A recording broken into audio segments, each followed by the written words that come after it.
एक जो दैवीय अनुभूति होती है, मुझे लगता है वो दैवीय अनुभूति आपकी राम कथा सुनकर होती है। इसीलिए मैं कह रही हूँ, उन्होंने बिल्कुल सही कहा।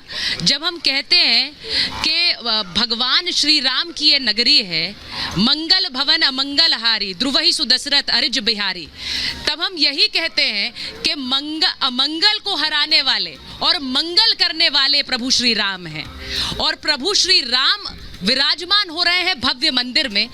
तो जगत गुरु जी, उनके आने से राम राज्य आएगा, ये सवाल अक्सर पूछा जाता है। निश्चित रूप से राम जी आएंगे तब तो राम राज्य की संभावनाएं बनने लगेंगी।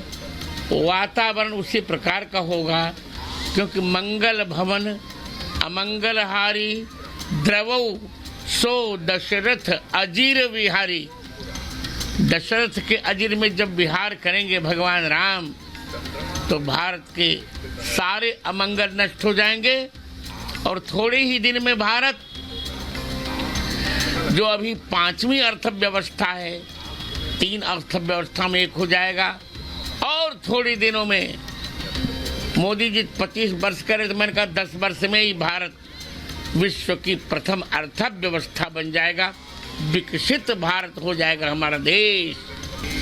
अब जगत गुरु जी, ये आप भी जानते हैं, आपने अक्सर इसके बारे में जिक्र किया है कि भगवान राम के इस मंदिर निर्माण के दौरान कई ऐसे राजनीतिक दल थे जिन्होंने भगवान श्री राम के अस्तित्व को नकारा, लेकिन उनके भी नेताओं को आज इस प्राण प्रतिष्ठा के लिए निमंत्रण गया है। इसका क्या सीधा पर्याय मैं ये निकालूं कि राम सबके हैं और प्रभु श्री राम की उदारता उनकी नगरी में झलकती है? इसी उदारता के कारण, नहीं तो उनको आमंत्रण देने की आवश्यकता नहीं थी, पर हम लोग सबके प्रति प्रेम करते हैं।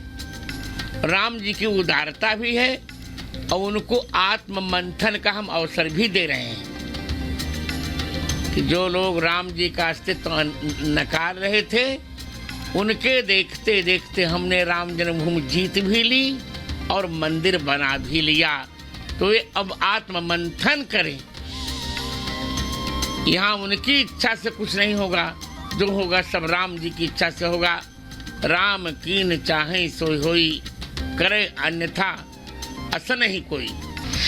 जगत गुरु जी, जो हमने समय देखा है और प्रभु श्री राम का इस मंदिर बनने में सालों दशकों का एक बलिदान देखा, एक आंदोलन देखा, उसके कई ऐसे क्षण थे जो आज इस राम मंदिर निर्माण में बहुत अहम पड़ाव बनकर उभरे हैं।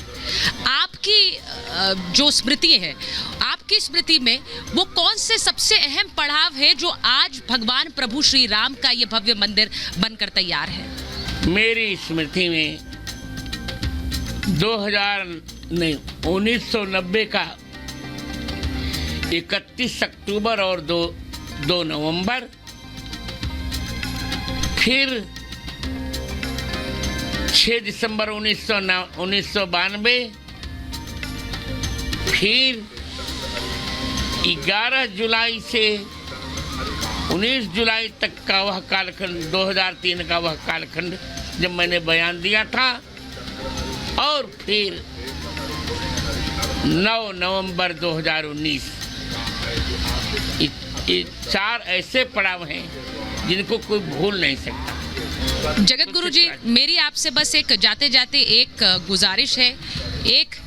मैं आपसे सिर्फ एक गुजारिश कर रही हूँ कि आप राम कथा सुनाते हैं तो सब मंत्रमुग्ध हो जाते हैं। एक चौपाई के साथ अंत कीजिए जो ये हमें याद दिला दे कि प्रभु श्री राम है तो सब है। मंगल भवन अमंगल हारी द्रवहु सो दशरथ अजीर बिहारी। जय श्री राम।